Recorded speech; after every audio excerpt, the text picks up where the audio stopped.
Subscribe to our channel at Goodwill Groups of School, a bargain. Good day to you, viewers. I hope you are having a nice time over there. The last time we were here, we discussed on trigonometry, and we dealt with the three basic trigonometric ratios, talking about tangent of an angle, sine of an angle, and the cosine of an angle. Now, the summary of what we discussed that time was taken as SOHCAHTOA. That is, for us to be able to remember what is the trigonometric ratios. For so, we have S and it is SOHCAHTOA.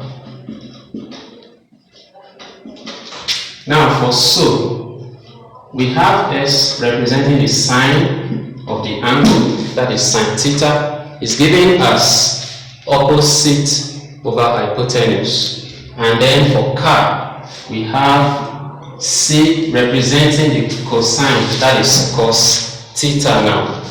And that is given to us as the adjacent over hypotenuse. And lastly, we have the TOA, where T stands for the tangent, tan theta, and our tan theta is given as opposite over adjacent. Now that's just a brief summary of what we've been able to cover in the last class. Now we want to look at some of the aspects where we apply our knowledge of this and other aspect of mathematics that deals with a right angle triangle. So what we are looking at today is angle of elevation, and we will follow up with that by looking at the angle of depression. Now, when we are looking at an object, there are two things that we can easily take note of. It is either we have the object being at a level that is above our eye view or below our eye view. So the first aspect where the object is above our eye view, that is giving us an angle of elevation, because we are looking at an object that is above. So wherever you are positioned, when you try to view an object and there is need for you to probably look up, no matter how little you look in the direction upward, then the angle you will be talking about will be angle of elevation. So we want to see how to be able to solve some questions that makes this clearer to us. Angle of elevation.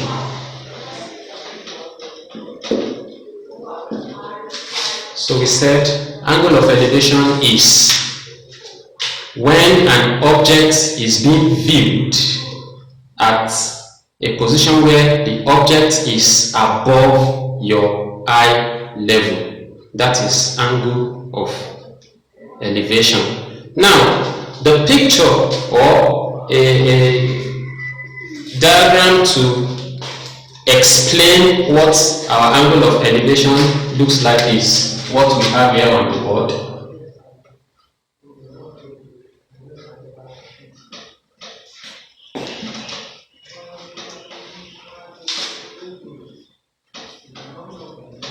Now, this is the location or the point where the viewer is, and most of the time I would love to use E to just represent that point. That's where the eye level of the viewer is. So that eye level is what goes with this broken line, which is an horizontal line, and it's purely horizontal. Now, the viewer at this level is looking at an object that is up here. Let's say an object. Well, let me just use letter T to represent that. Now, the angle that concerns us here now is this angle theta, and this angle is the angle referred to as the angle of elevation.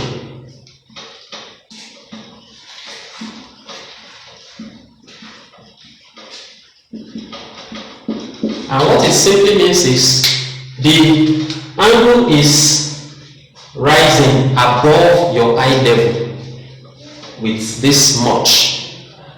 We're able to measure or calculate, then we know what is that angle. Now, generally, when you are trying to view an object, you know that there is a space that is covered by your eye view. Just mere looking at that direction, you know that from the object you are looking at actually down to a particular level, you can be able to still capture what are the objects that are within that space. So that is what the angle tells us about the view that is covered as we are looking at that object. Now we have examples of objects with view, and which gives us an angle of elevation. We have an example of when we look at an aeroplane that is flying in the air, and when we look at a bird that is flying in the air as well, or a bird that is on a tree. And also when we look at a flag that is hoisted, the flag is at the top. So what we are viewing is giving us an angle of elevation. If we are looking at the ceiling fan that is fixed in its position, that is also giving us an angle of elevation.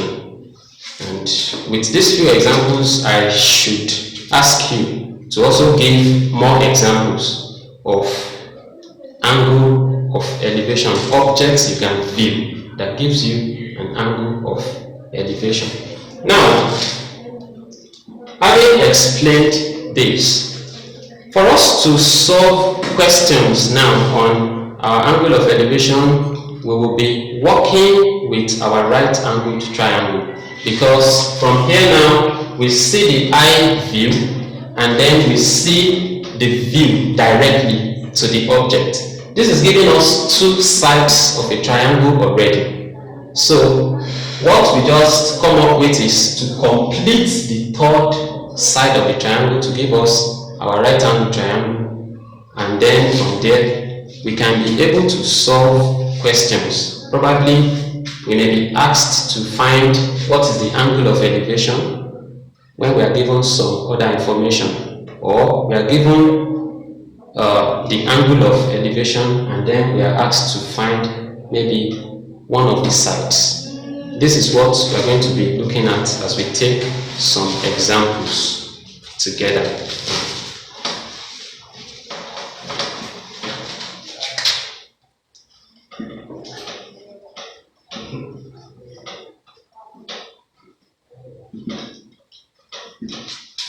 Now let's take this question.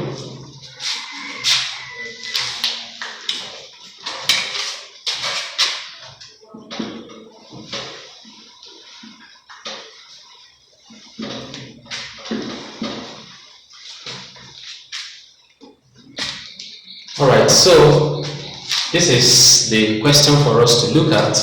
We have an orange fruit on a tree, 12 meters tall, has an angle of elevation 30 degrees at a point P on the ground.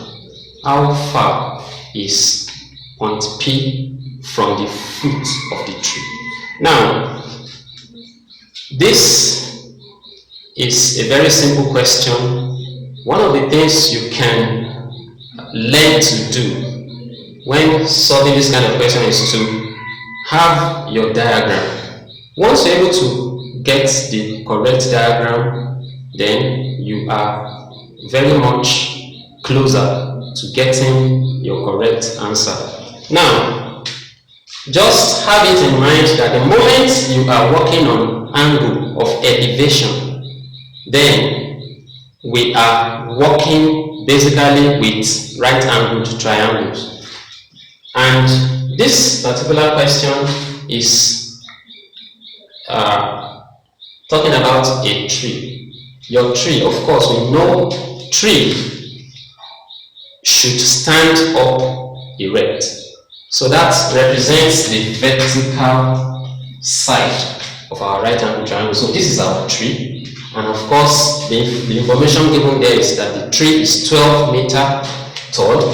So this should be 12 meters. Now the tree is on the ground, and of course the ground is purely horizontal. It should be taken as purely horizontal all the time when you are handling this kind of question. So now there is a fruit on the top of the tree. So the fruit is there, fruit, orange fruit, and the angle of elevation is given to us from point P. That means on the ground you locate the point and you have the P there. Now there should be a line joining from point P to the fruit, and the angle of elevation is 30 degrees, which means we have this. The question we are asked, how far is P from the foot of the tree? This is P, this is the tree, the foot of the tree is here. So what we are calculating is this place. We are looking for X. Now the vertical with the horizontal forms our right angle. So this gives us our right angle triangle. Now don't forget SOHCAHTOA.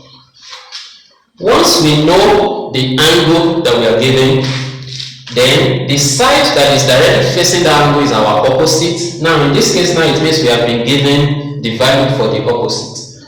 Now this is where we are asked to find, and the side that carries our angle 90 degree and the given angle, that side comes as our adjacent. So in this particular question now, we are given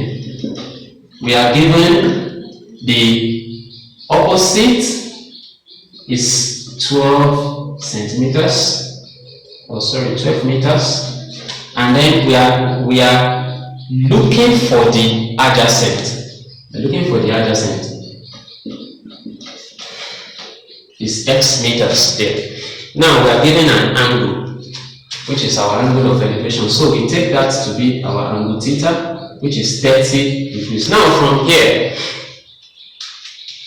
opposite, adjacent, from our SOHCAHTOA, we just look for the part that carries opposite and adjacent along, and that is tangent. So that means we are to make use of tan theta, which is opposite over adjacent, in getting what we are to find there. Now substituting these values into what we have here now gives us tan 30 is equal to opposite, which is 12 meters, over adjacent, which is X meters. I hope you are following this. Now I have to clean up this upper part.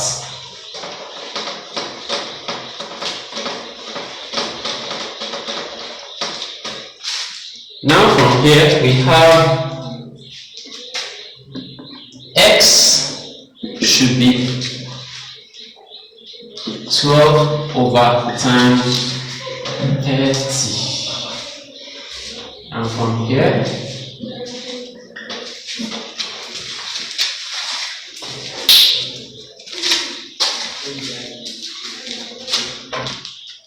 alright, so x is 12 divided by tan 30, and our tan 30 from the 4-figure tables, or from the scientific calculator now, preferably 4-figure tables, our tan 30 is 0.5774. Now, calculating this, 12 divided by 0.5774 gives us 20.7828 as our answer. Of course, you know that this is in 4 decimal places now. So, you should get your answer in 4 decimal places first, before you can now take the next step of maybe approximating it to whatever level you want. Now, for this particular question, since we are not asked how to approximate, we can decide to go for the whole number, since the other values is given to us in whole number. So let's just make our answer to also go along with that. So our x is going to be the same as in this case now, 21 meters. So that is what we have as the distance between the point and the foot of the tree. That is the final answer to that question. Now, example 2 now. Question number 2, we just follow question number 1. And question number 2 is, from that same information we are given in question 1, find the distance between the point P and the orange. Find the distance between the point P and the orange.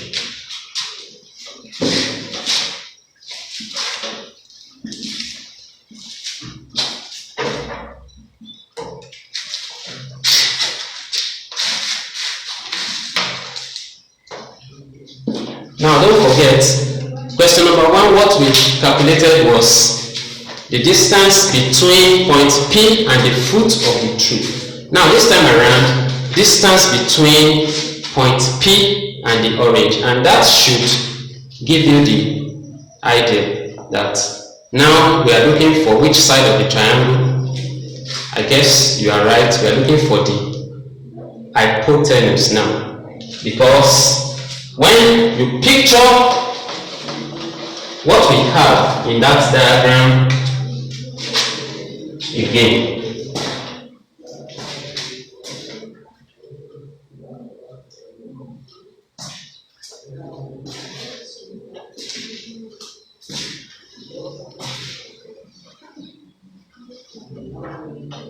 this represents the distance between the point P and the foot. So that represents our hypotenuse straight away. And we've gotten, we've been given 12 meters.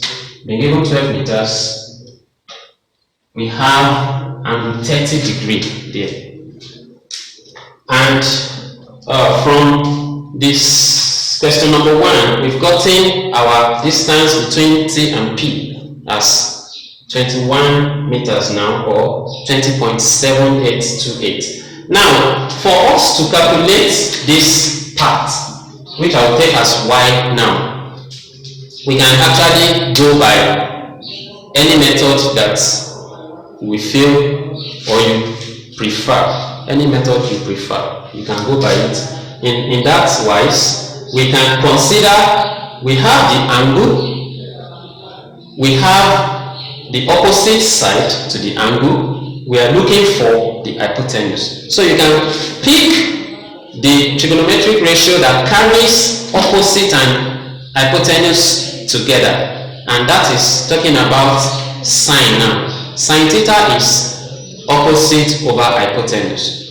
The second method you can use is to just apply Pythagoras theorem in solving for y, which is the distance between P and F, which is the fruit up there. Now, using sine theta, which is opposite over hypotenuse, we have sine 30 degree should be equal to opposite, which is 12 meters over hypotenuse, which in this case now we are taking as y. Of course, this is y meters. Now from here we have our y is equal to 12 over sine 30. 12 over sine 30. I hope you are following this, and I hope you are finding it interesting and very simple. Now from here we have y should be equal to 12 divided by sine theta.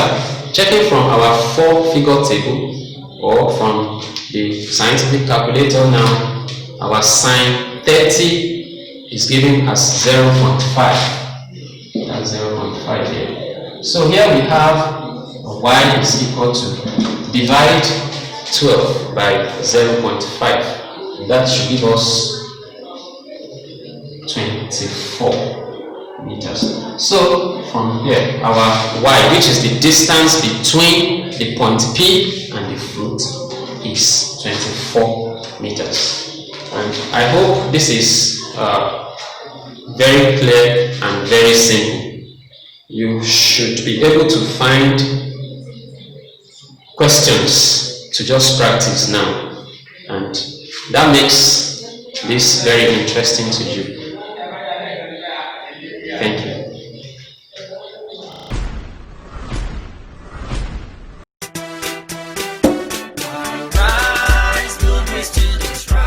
Please subscribe to our channel at Goodwill Groups of School, a bargain.